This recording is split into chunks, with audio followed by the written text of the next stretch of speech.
Good morning to you, brothers and sisters out in Chimes Land. What a beautiful day it is. I'm here in Chicago with my cousin Sandra Hendry, who I found out accidentally is the first African American woman to be named a Chief Sustainability Officer in the United States of America. What a wonderful pleasure it is to be here with you this Sunday. So I wanted to, as I told you, dig into what it is that I met this young lady a few years ago, married to my cousin, and she may appear to be black to you, but she's green through and through. And I was just wondering how she came to this point in her life where she's such a staunch advocate for green environmental concerns. And I'm just going to turn it over and let her enlighten us as to how we can go green and how you got there. So that's a great question, and I don't have a single path. Okay. I think I have multiple threads that kind of brought me to this outcome that I'm at right now. Mm-hmm. One, I think I've always loved being outside.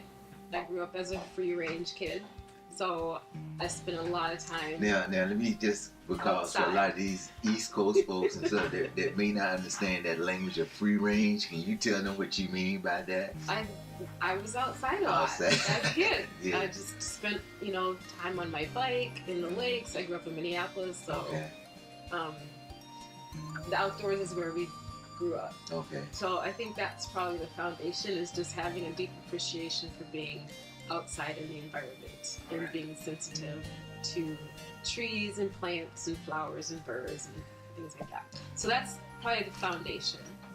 When I bought my first house, the second thread is I bought my first house and I had this yard that needed something. And my mom and I were sitting outside looking at the yard, and she said, "You should just plant some flowers." And I'm like, "I don't even know what to plant." And she said, "Just plant something."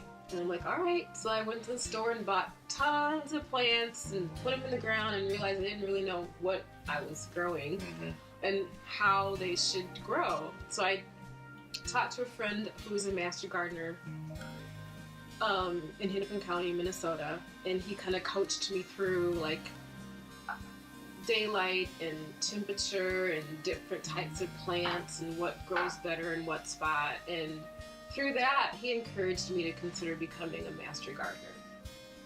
And I think that was probably the first thing that I did that started to teach me about how the climate impacts how things grow. So that's another thread. Okay. And the other thread would be my job. And for most of my career, I'm an engineer by training. And most of my career has been spent working with buildings and helping them become more energy efficient. So I've worked as a commissioning agent. I've worked as a technical consultant, helping businesses become more efficient. And through that work, I gained an appreciation for just how much energy is required to make stuff, like things we use every day. Peanut butter, soap, cars, like just everything. I've had a chance to milk, butter, cheese. I've had a chance to go through plants and really gain an appreciation for the huge amounts of energy it takes for us to live on this planet. And I think that's the other thread, is just understanding that, and then that working through the energy, like energy utilities, electric utilities, gas utilities, understanding that what's required to power this world is coal. Coal is like the biggest contributor to carbon and greenhouse gas, and so then you begin to... So I think tying all those threads together has really brought me to becoming an advocate of green in all forms, with the number one goal being we have to reduce the amount of carbon that we put into the atmosphere, because it's literally it will make life very hard for us in the near future. Well, what I have come to appreciate is your empathy and in some cases sympathy for me towards the task that I have in hand and trying to, and I have just noticed this great gulf divide between energy or a green consciousness from the East Coast to the West Coast. Mm. That there is something that has been so embedded into the culture and thinking mindsets of the West Coast about energy, about green and environmental concerns, that I see as a great lack on the East Coast, and particularly among African Americans.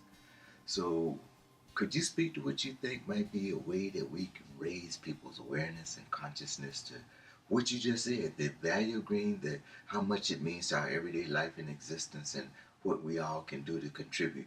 Because we're contributing one way or the other. We're either contributing to the good part of being conscious of these, or we're contributing on the negative side of helping to hurry up the destruction of our environment. A couple things. So one, I think through my 25 plus years of work, I have met many African American folks here in Chicago and elsewhere that are very connected and are trying to make a difference, and get more Black folks excited about being green, or people of color. Let's make it even broader than that. Yeah. But I think we have a couple of challenges. One is, as a green practitioner, let's just make it a broad, like someone that's an advocate for green, sometimes the language that we use does not translate easily to everyday language, but to the folks that you're trying to talk to. Yes, ma'am. So I think we as green practitioners have to put the actions required in terms that resonates with folks going about their everyday lives. And the thing that I always think about is sustainability practices, carbon drawdown, all those activities are important, but when you're talking to someone that's just trying to get their kids to school on time, or just worried about getting dinner on the table, it's not going to be, may not be top of mind for them. So the challenge is, how do you make it relevant? How do you make that message? How you make it sexy. Right. Appealing. It's totally true. And that making the concept sexy, whether it's energy efficiency or anything else, is really important. And yes, it's not, I don't have an answer for that yet. I'm still trying to figure it out. So I think that's part of it. The other thing I think that's important is to be aware of your local, as a sustainability advocate, to be aware of your local environment. Okay. And how people are living and how they're connected to their surroundings. I think in a lot of cases, our homes, our neighborhoods don't always make it easy to connect to nature. And I think being connected to nature is like a fundamental requirement for having passion about sustainability. So the more you can get Black folks reconnected to the earth, which is where we started in the first place, I think it becomes easier to have those conversations about being more conscious about how you live in this world and how sustainable you are. I'm sitting here reflecting. Yesterday we had that conversation talking about moving towards a more green lifestyle in the 21st century as opposed to what we had in the 20th century. And I was kind of thinking about the new digs that you all about to go into, a smart place with all those gadgets in the 21st century. So it offers kind of marvelous opportunity to have a conversation with your domicile and the environment. Right. So there's a Nest thermostat in this new place, which will allow us hopefully to reduce our energy consumption when we heat or cool the condo. There is a movement generally to make cities more dense and to encourage folks to move into cities, because technically it's more energy efficient to serve a larger group of people in one space than it is to serve a group of people that are like spread out across, hundreds of square miles like Chicago. Mm-hmm.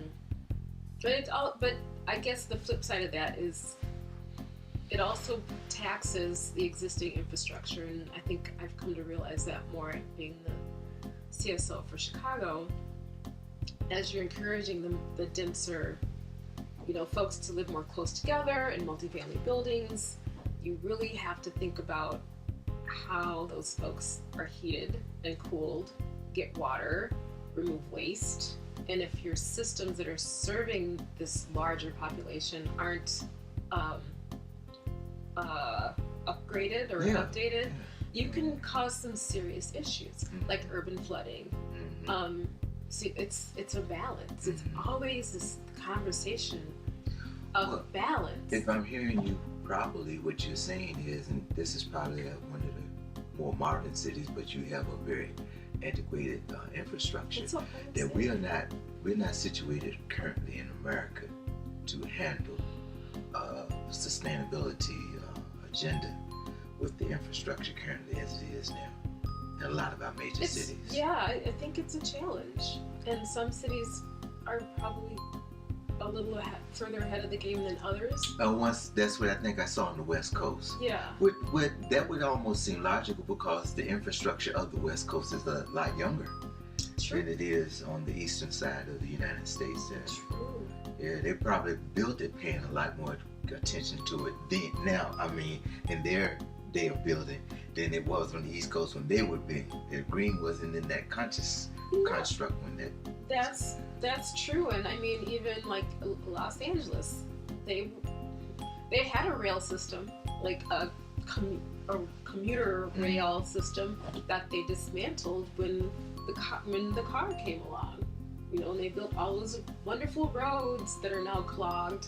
And now they're going full circle and they're rebuilding this city rail system. So it's like I'll go back to my original. It's a balance, and I think for the folks that are coming up, thinking about how to develop and design sustainable communities, we have to have a conversation about the whole picture. How you provide folks with local sustainable food, how you can employ them in their neighborhood so they don't have to drive, how you can allow them for transportation options which doesn't involve a car or doesn't involve a car that burns gasoline. But you have, and I think that's what folks in local government, state, federal government, that's the piece that's missing, is we're so siloed. You've got engineers that talk about transportation or transit, and you've got building folks that only talk about buildings and how you build them, but no one is having the whole conversation together. It's kind of an urban planning piece, but even urban planners can get siloed. So you need someone like, maybe it's a sustainability person, to connect all the dots so you're creating a whole community that can survive and be sustainable and thrive by meeting all the needs of the humans living in that area. Wow, you touched on something.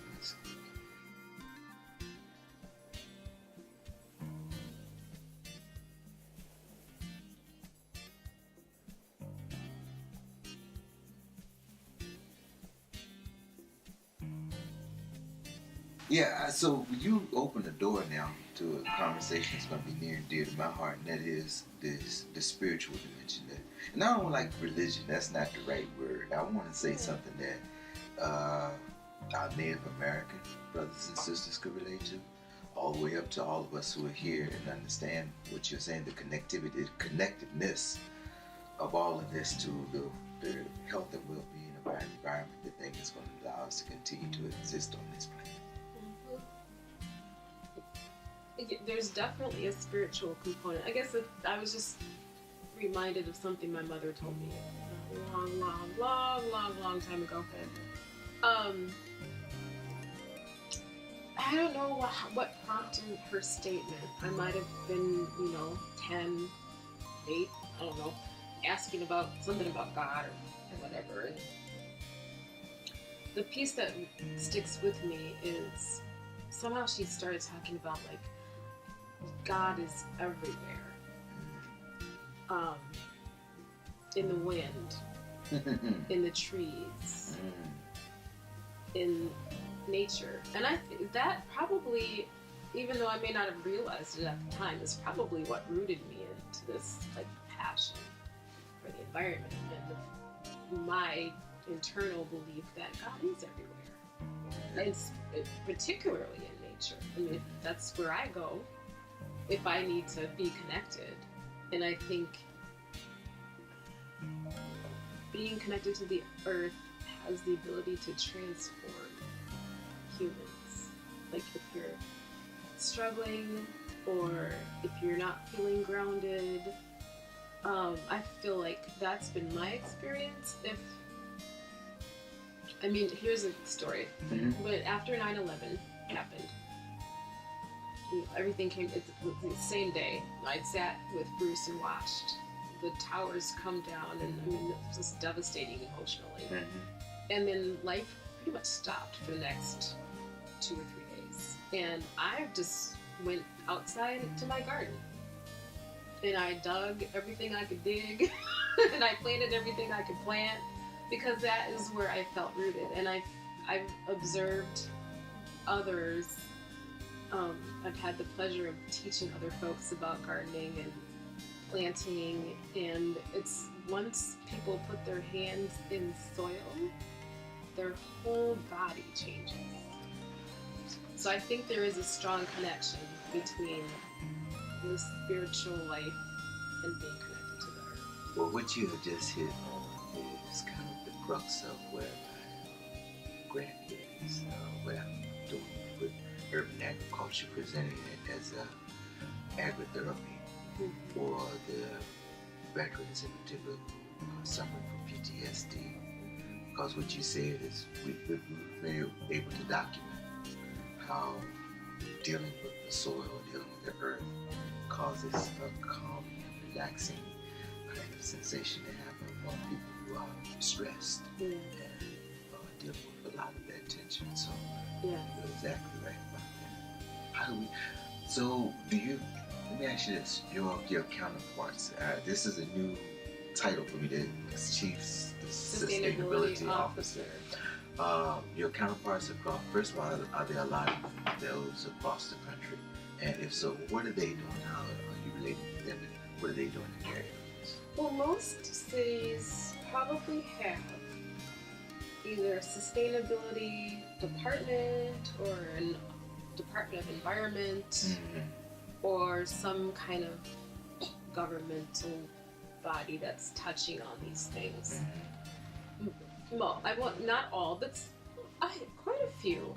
There's a group called the Urban Sustainability Directors Network, and they have an annual meeting, and it's a nonprofit that's designed to help cities and counties with sustainability people get together and share best practices. And I just went to my first meeting, and there had to be, I don't know, at least 200, maybe more, in attendance from across the country. Okay. So Chicago tends to follow the larger cities, so I'm in connection with Seattle, Los Angeles, San Francisco, San Diego, New York, Orlando, Atlanta, Houston. I'm probably missing one or two. Boston, Pittsburgh, Philadelphia. So the larger cities. Any thoughts about contrasting east to west there? Anything you see, trends? Well, I think each city's got different challenges. So I think New York and LA are definitely New York has some really amazing programs around building efficiency and waste, and I'd say they're very advanced. Los Angeles, probably I'd put them in the same category as New York and Seattle. I don't know as much about Atlanta. I think they are gearing up. And all of them have finished a climate action plan, which will really oh, I forgot Washington, D.C., which will guide them over the next, let's see, where are we, 2020? About the next 30 years on reducing carbon and waste. So they're I'd say they're all on par, but they're dealing with their own local challenges. Like I mentioned earlier, Los Angeles pretty much dismantled their rail system. They're now rebuilding it. Mm-hmm. So, and New York, they have a lot of old buildings and infrastructure, and they're trying to do things to help those buildings become more energy efficient. But they're all doing these amazing things. But Boston, I know less about, but I think they're all considering what are they going to do in the face of climate change, and it's not only about doing things to mitigate or reduce carbon. It's also thinking about what do we have to do now to adapt, because it's happening. The Earth is warming. The average low temperature, that's how I like to think of it, is increasing. So our lows don't get as cold as they used to. And that's probably across the board. So people are talking about, well, what are we going to do to adapt? How do we help our citizens live with this new normal? Yeah, and some are more. I think folks that have sustainability offices are probably better equipped to have those conversations. There are some cities that don't have those resources, and that's where it's going to be a challenge. Well, that's a good point. Challenges and opportunities that you see moving forward from where we are today. What do you see on the horizon, challenge-wise, and also challenges and opportunities. That's what I think. Challenges always present opportunities. I should say, what are our strengths right now, and then what are those things that we could look at as challenging opportunities going forward? Well, I think our challenge is that we don't have a federal government that believes that climate change exists. Bam. I think that's a huge challenge. That's strong. And so that leaves it to states and cities and also too in the global context. You have to think about the larger global context. We're not the biggest emitter anymore. China is. What are they doing? So it's like there's layers, but bringing it to the local level, if our federal government is unwilling to act, then the cities and states have to take action. California the Governor Brown took a bold step, and it would be really great if other states could take similar action. Because if the states mandate or make it and enable certain rules, then the cities will follow. But if the states don't, then the major cities in the respective states have to do something. Chicago's a great example. Mayor Emanuel signed the Climate Charter in 2017, and that kind of has unleashed a number of activities to help reduce carbon in Chicago. Chicago wants to be 100%. Well, in probably a couple weeks, we'll sign a resolution requiring the city to be 100% clean energy by some number, 2040. And that's awesome. We need we need that to happen really at a federal level if we're going to make an impact. So that's a challenge. And that's one. The other one is the challenge of bringing that down to the local level. How do you activate local citizens to take an action? Because I really believe we all have to do something. Everybody has to do one thing. And if everyone did one thing, we'd probably be a little closer to our sustainability. Thank you. It's been very encouraging, very enlightening. Thank you for your time this morning. Thank you. I appreciate it. I want to encourage you to stay the course. Whatever you're doing, you're adding to the positivity of the conversation around green, around energy and sustainability. We just pray your strength in the Lord. You continue to go forward. Thank you. Peace and blessings to you. Thank you.